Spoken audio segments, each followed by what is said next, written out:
semuanya. Waalaikumsalam. Aduh, saya lihat sudah pada siap semua nih. Siap, Bu. Iya, Bu. Kamu mana jesternya? Oh iya, ini jasadnya. Ya, boleh dipakai dulu ya. Oke. Oke. Sebelum kita memasuki pembelajaran hari ini, sebenarnya kalian belajar mata pelajaran apa nih? PAI. PAI? Iya. Masya Allah, rajin banget ya. Oke, mungkin sebelum kita mulai pembelajaran hari ini, ada yang mau memimpin doa terlebih dahulu? Siap. Boleh, silakan. Baik teman-teman, sebelum kita melaksanakan pembelajaran hari ini, alangkah baiknya kita berdoa terlebih dahulu menurut kepercayaan masing-masing. Berdoa. Berdoa disebutkan. Oke, alhamdulillah ya. Sekarang kita masuk pembelajaran apa? Nah, sebelum masuk ke pembelajaran hari ini, saya ingin mengabsen terlebih dahulu nih. Nushi ada? Hadir. Erika? Hadir. Deira? Hadir. Indri? Hadir, Ibu. Sakit. Terus Nabira? Sakit, Ibu. Nabila? Hadir. Fitri? Hadir, Bu. Dan Olivia? Hadir, Bu. Oke, berarti yang nggak hadir 2 orang ya? Ya. Nah, mari kita doakan ya, semoga mereka cepat sembuh. Amin. Oke, sebelum kita masuk kepada pembelajaran lebih dalam gitu ya terkait asam dan basa, kita bakal melakukan apa hari ini? Praktikum. Praktikum tentang apa hari ini? Tentang asam basa. Asam basa. Nah, sebelum melakukan praktikum gitu ya pada hari ini, saya ingin menanyakan terlebih dahulu nih. Oh, untuk sebelumnya di sini ada tujuan pembelajaran pada hari ini sendiri, yaitu yang pertama itu kita akan menjelaskan bahan alam yang akan digunakan sebagai indikator, kemudian mengidentifikasi zat-zat yang bersifat asam atau basa dalam kehidupan sehari-hari, dan juga mengidentifikasi perubahan warna dalam warna indikator dalam larutan. Nah, sebelum masuk kepada praktikum, saya ingin menanyakan terlebih dahulu nih. Masih ingat gak sih kalian dengan larutan elektrolit dan larutan non-elektrolit? Ada yang masih ingat? Apa sih larutan elektrolit dan larutan non-elektrolit itu? Saya mau jawab dulu. Boleh, silakan. Elektrolit adalah larutan yang dapat menghantarkan arus listrik, sedangkan non-elektrolit itu tidak menghantarkan. Betul sekali ya, Fitri ya? Ya. Ya, larutan elektrolit itu merupakan larutan yang dapat menghantarkan arus listrik, sedangkan larutan non-elektrolit itu larutan yang tidak dapat menghantarkan arus listrik. Nah, di sini saya memiliki 3 bahan gitu, 3 larutan gitu. Yang pertama ada asam cuka, larutan garam, dan juga larutan gula. Nah, dari 3 gambar tersebut, manakah larutan yang dapat menghantarkan arus listrik dan mana larutan yang tidak dapat menghantarkan arus listrik? Garam. Garam gimana? Menghantarkan arus listrik. Benar. Selanjutnya Gula enggak. gula enggak. Kemudian Lemah. lemah. Berarti dia dapat menghantarkan arus listrik, namun lemah. Lemah. Nah, kenapa sih larutan garam dan larutan cuka gitu ya dapat menghantarkan arus listrik, sedangkan larutan gula tidak dapat menghantarkan arus listrik?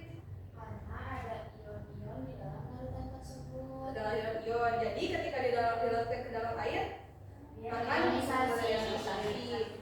Oke, betul ya. Ketika larutan elektrolit gitu ya, ketika dilarutkan ke dalam air dia akan menghasilkan arus listrik. Sedangkan larutan non elektrolit dia ketika dilarutkan ke dalam air dia itu tidak akan menghasilkan arus listrik karena tidak dapat ionisasi secara sempurna. Nah, berdasarkan pernyataan tersebut nih, kan kita hari ini bakal melaksanakan praktikum asam basa ya. Nah, apakah asam dan basa juga termasuk ke dalam larutan yang dapat menghantarkan arus listrik atau tidak? Kayaknya bisa. Kenapa ya bisa ya?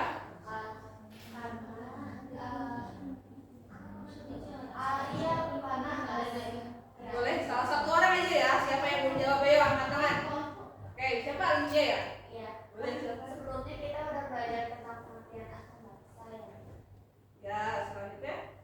Nah, asam itu dia mengeluarkan H+, jadi dia ada ionnya itu. Bedanya sehingga dia itu dapat. Bisa menghantarkan arus listrik. Oke.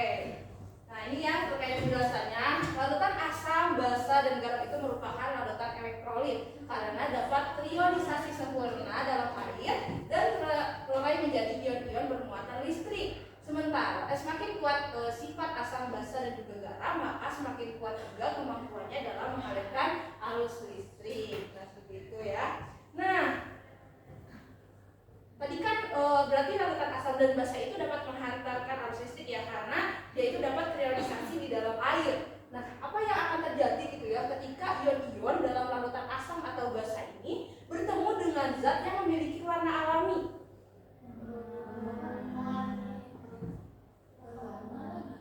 Akan mengalami perubahan warna. Ya, benar gak ya akan mengalami perubahan warna? Nah, sebelum menjawab pernyataan tersebut ya, nih saya di sini memiliki salah satu teks yang mau membacakan. Fitri mau? Boleh, silakan.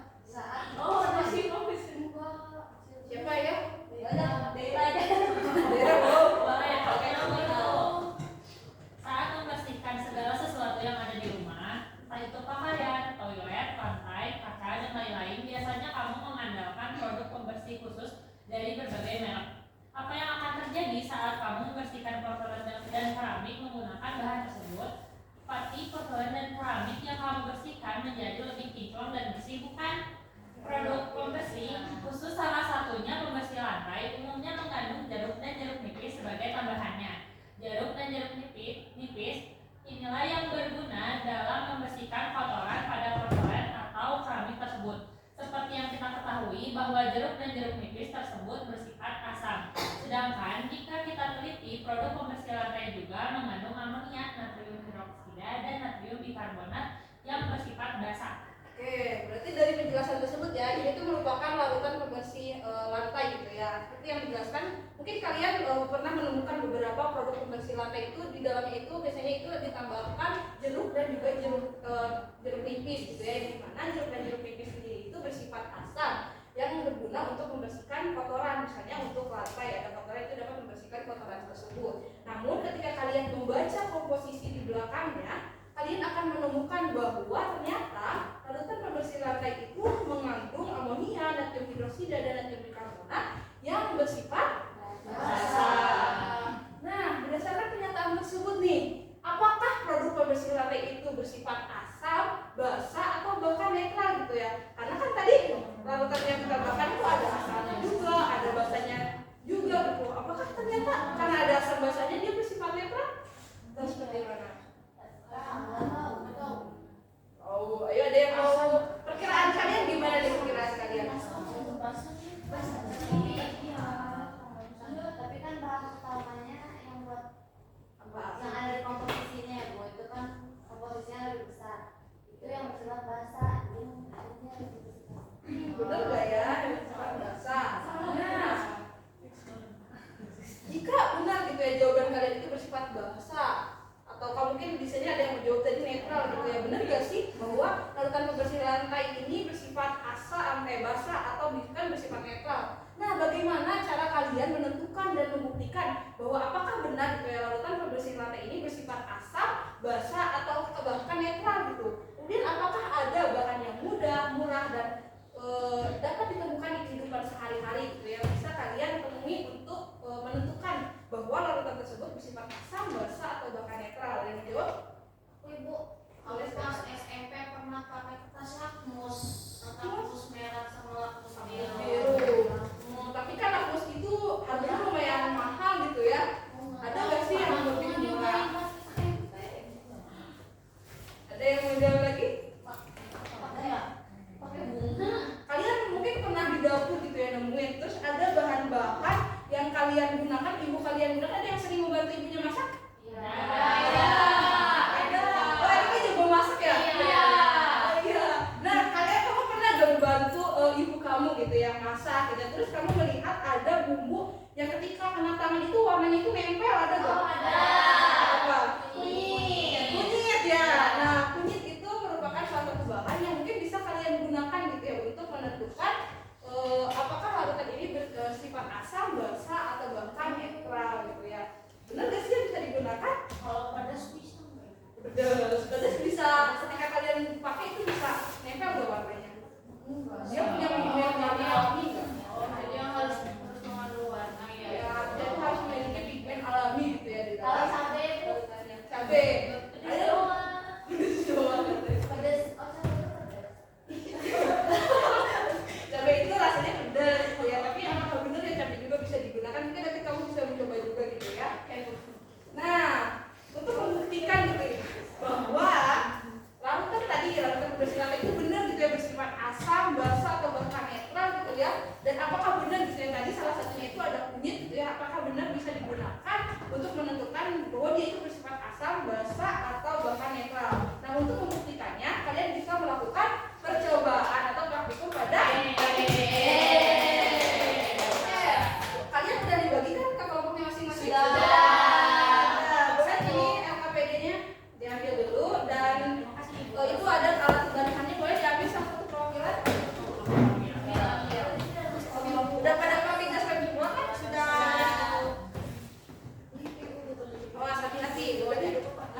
air cuci tadi aman.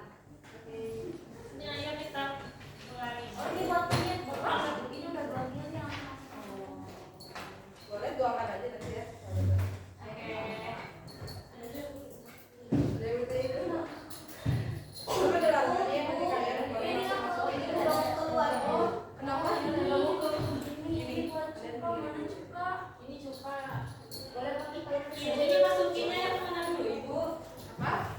Boleh Boleh ini juga dari dulu. Oh iya potong Potong dulu, dulu. potong dulu. Potong aja dulu. Oh iya potong. Jangan lupa dipotong. Aduh. Boleh yang masukin dulu ya. Nah, Masukkan 2 mili itu. oh iya ibu. Bisa tidak? Bisa. Masukkan 2 mili saja ya. Supaya dikonteksi dulu.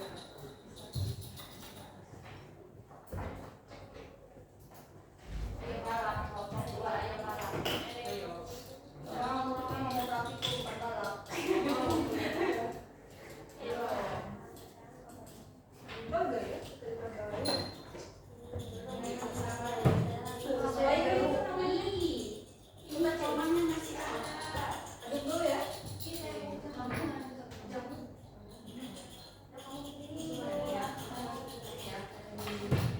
Udah langsung ditulis ya hasil ininya, hasil.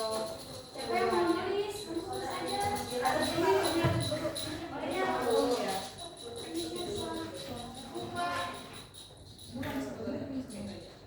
Ini ada hijau-hijau. Ini obat yang ada hijaunya. Oh iya, itu obat mah hijau seulas. Warna sebelumnya hijau itu. Oh.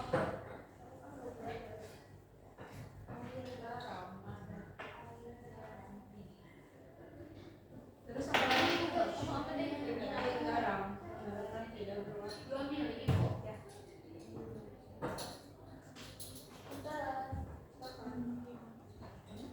Berubah tidak? Terus ada apa lagi yang udah? Tadi yang belum ya ada yang Dari oh yang udah sini.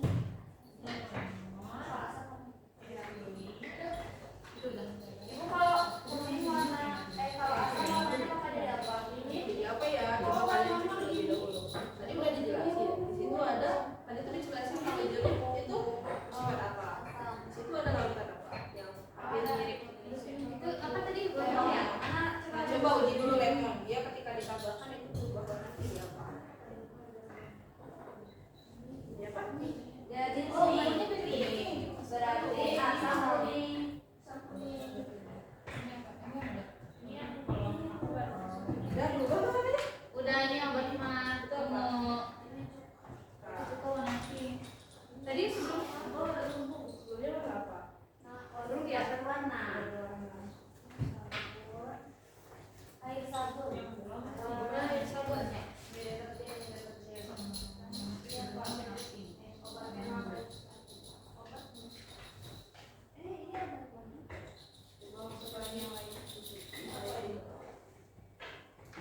Apa itu? Apa itu?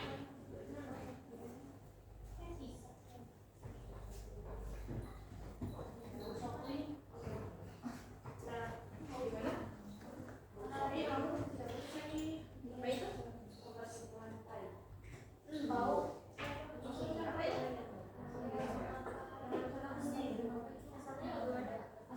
Jadi orang sebelas sama lima asam. Yang ini udah. Itu apa? Itu apa? Itu apa? Itu kan udah dijelasin. Itu warnanya udah. Sebelumnya apa tadi?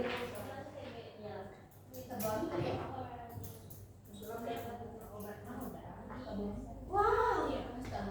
Sebelumnya Yang apa itu? rasa puas nih. Ini masih lemah. Ya. Apa itu? Deterjen. Ya. Udah ya. Dulu. Dulu mana nih? Oh, merah sama kamu. Obatnya kalau ada Ini gampang nggak? ini obat mah.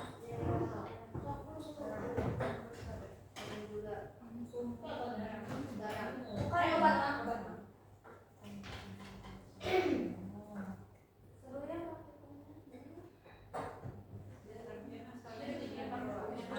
ini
namanya datanya nih? Kira-kira siapa yang benar ya?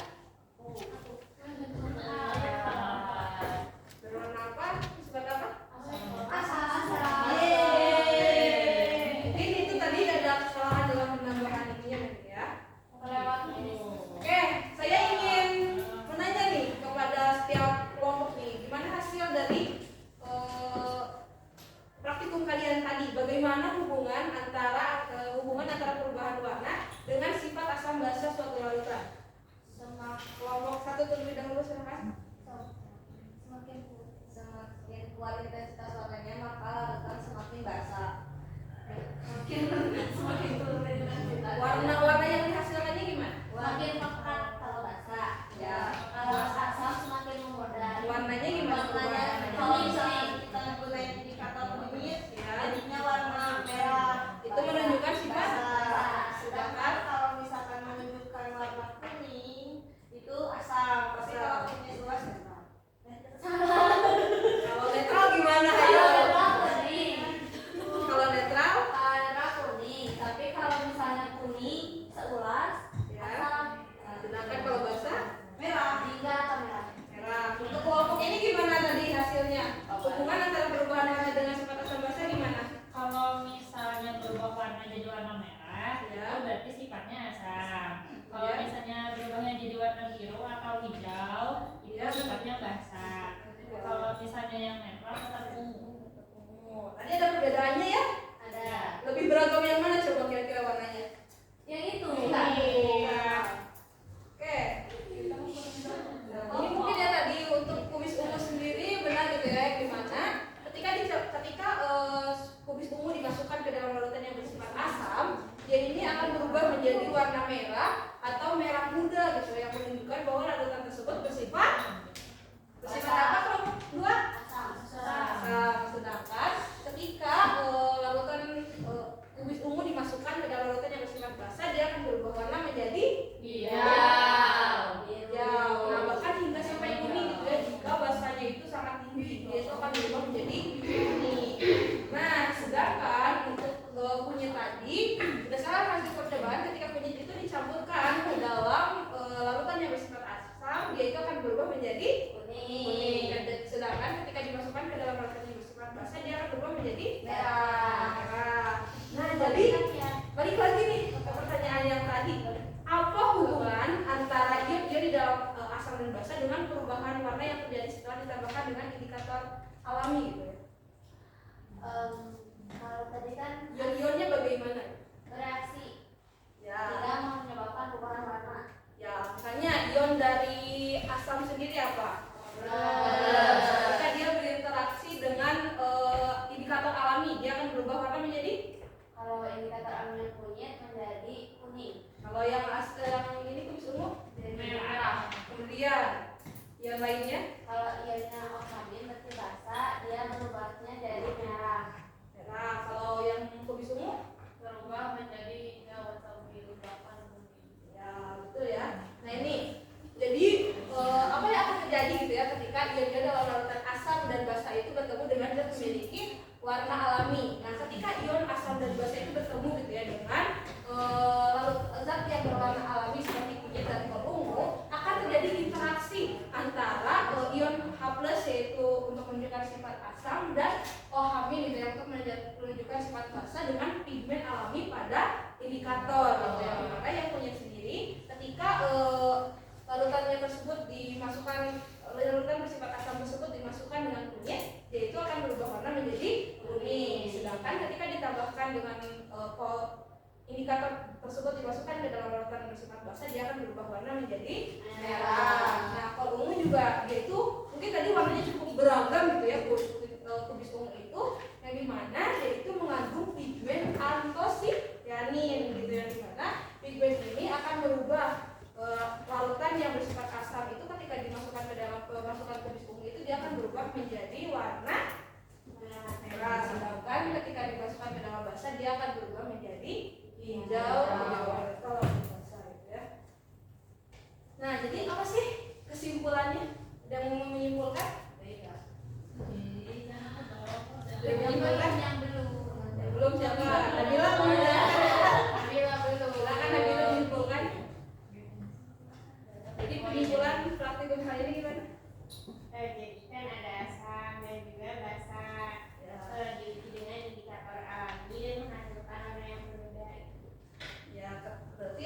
kunyit ungu dan kunyit ungu sendiri gimana perubahannya? Untuk yang kunyit itu, kalau yang asam itu berubah menjadi kuning, kalau yang netral itu oranye, kalau yang basah itu merah. Kalau yang kubis ungu gimana tadi? Dengerin nggak tadi? Kalau yang kubis ungu itu, kalau yang asam itu merah, kalau yang basah itu biru. Kalau yang netral? Oh, Betul ya. Jadi indikator alami itu bisa digunakan untuk menunjukkan sifat asam basa? Bisa. Benar ya. Hebat kalian. Ini hasil Wow. Oke, karena waktunya sudah habis ya, tadi sudah kedengar suara bel juga, tapi saya mau minta waktunya, nanti saya kasih hadiah ya. Tapi saya minta waktu kalian, boleh tidak? Boleh kalian silakan isi refleksi terlebih dahulu. Nanti saya kasih hadiah ya. Untuk kuisnya sendiri, ya individu. Untuk kuisnya sendiri nanti ditugaskan saja gitu ya. Siapa di sini ketua kelasnya? Aku. Nanti boleh hubungin saya ya. Untuk sambil hadiahnya juga nanti telepon saya aja ya. Silakan isi refleksinya terlebih dahulu. Isi ya. Gampang banget kuisnya. Sudah dikerjain. Ya, Sudah ada beban. Ayo, surat isinya biar kita cepat istirahat. Kalian perlu istirahat bukan? Karena sudah selesai ya belajar hari ini. Nih, saya pengen lihat nih ekspresi yang menunjukkan kesukaan kalian pada pelajaran kali ini. Nomor 2. Nomor 2 kalian ada kayak 5. Ada satu nih seneng banget. Jadi udah kayak gitu. Nomor 3 chill banget. 5. Nomor 4 pusing gitu. Nomor 5. Kenapa kamu pengen sedih sekali sepertinya? Sedih, partner aku budak. Kenapa tuh? Aku mau yang gini. Bukan cepet gue. Kenapa ya aku? Itu ya orang. Sangat. Oke, karena waktunya sudah habis gitu ya, boleh dipelajari terlebih dahulu untuk materi selanjutnya, yaitu terkait konsep asam basa gitu ya, menurut Arrhenius, Bernoulli dan juga Lewis. Nanti kalian boleh gitu ya baca-baca terlebih dahulu dan mencari belajar terlebih dahulu gitu ya. Mungkin nanti pahami juga materi yang telah disampaikan hari ini karena ada kaitannya gitu ya, terkait larutan yang terionisasi tadi dengan larutan asam basa yang akan dibahas pada materi selanjutnya. Oke, mungkin cukup sekian dari saya. Boleh tadi dipimpin doanya oleh kalian? Ada yang mau pimpin doa lagi? Masih lagi Bu.